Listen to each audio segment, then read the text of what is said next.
We understand that China wants also to create a difference between US and EU. I don't look at it that way. I mean, France, for example, had its own strategic autonomy since very early days. When you think about General Charles de Gaulle, decided almost single-handedly to recognize People's Republic as the only government of China. That was a bold decision, and that was at the height of the Cold War. And that was a French decision, of course. We're not trying to really drive a wedge between the US and EU. There are differences which we readily recognize between the two sides, which we respect, and we want to be strong partners with all countries. When Ursula von der Leyen speaks in that clip, the world cannot absorb China's surplus production. Therefore, I have encouraged the Chinese government to address these structural overcapacities.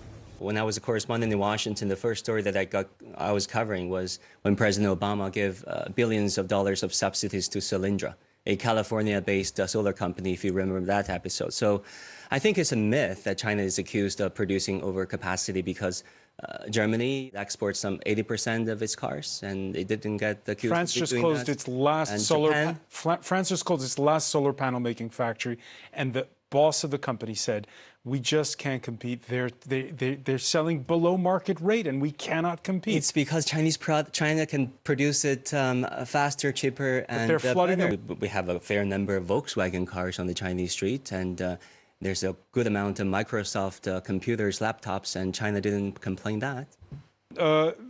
It's not a fair fight because of the fact that countries spy on each other. That's what it's always happened. But it's not a fair fight because it's not the same value system. We're more open than they are in China and other authoritarian countries. So I used to live in the United States for 8 years, which claims itself as the freest country in the world, the leader of the free world. But guess what? Edward Snowden. And all those PRISM schemes and all those schemes that spied on the likes of Angela Merkel, the great leader of Germany and Europe for many years, her personal cell phones. And of course, countless programs on Tsinghua University, China Telecom, which are both civilian, educational, and corporate institutions.